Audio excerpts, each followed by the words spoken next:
With the mode selection, you can switch between the edit mode and presentation mode by clicking on the top right-hand side of the screen. In edit mode, you can change everything in your whiteboard, have a visible grid, the toolbar, and the mini-map.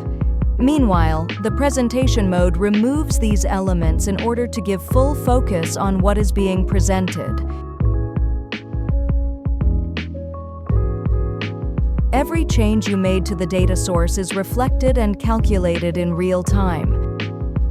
Forget the frustration of data not matching due to synchronization issues or delays. Refresh reports individually or all at once. You can enrich your presentations by adding static elements such like sticky notes and text boxes. Sticky notes are useful when you want to add an observation or reminder regarding your reports, while text boxes could be used as legends for reports, titles for sections, and many more creative solutions, such as combing both elements to create a custom header.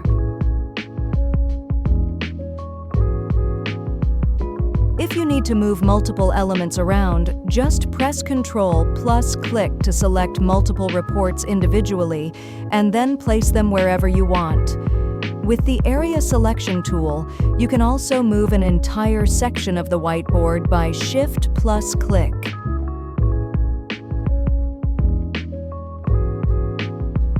With color customization, users can personalize their whiteboard by changing the colors of charts. It not only can greatly improve the presentation's visual appeal, but also is sometimes required by your company's brand guidelines.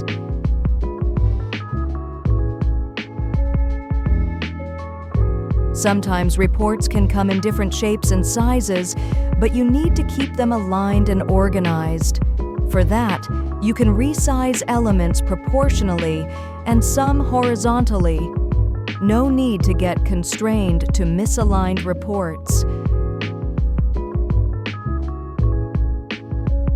Quick filters help users to easily navigate through their whiteboard content by allowing them to filter elements based on specific criteria.